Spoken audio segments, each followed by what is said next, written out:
мен баягы кичинекей кезимден, өспүрүм кезимден баштап баягы биздин көркөм сүрөт искусствосуна кызыгып кызмат кылып келем. Анан көптөгөн республикалык, эл аралык көргөзмөлөргө катышкам. Жеке көргөзмөлөрүм болгон.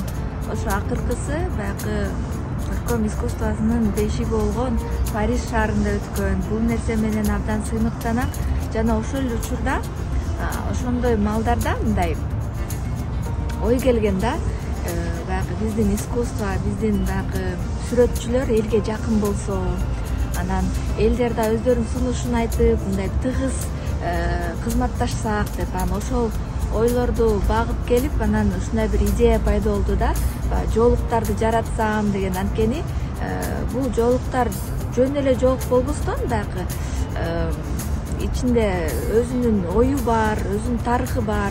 Анда да жөнөкөй эле болбостон, биздин фольклор, биздин унутулуп бараткан музыкалык аспаптар, эпостор, ошолордун сүрөттөрү принтке өткөн.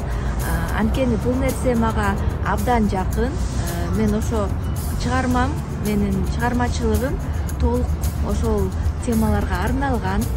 Мен бул нерсени абдан жакшы көрөм. Ошол себептен сиздер менен бөлүшкүм келди. Анан бул жоолук баягы башыбызга салынабыз. Ошол эле учурда мындай белек кылып бергенге да абдан ыңгайлуу да. Анан белекти алган киши дагы мындай кызыгат деп ойлойм да. Бул эмне? Бул эпостун кайсыл эпос, кайсыл каарман депчи. Анан ошол эле учурда мындай биздин тамырыбызга, тарыхыбызга болгон кызыгуу өнүгөт деген ойдомун. Бул баягы сиздерге көрсөткөн жоолугум алгачкы кадамдарымдын бири. Эгерде сиздерден сунуштар же тилектер болсо, мен ар дайым сиздерди укканы даярмын жана күтөм ал нерсени.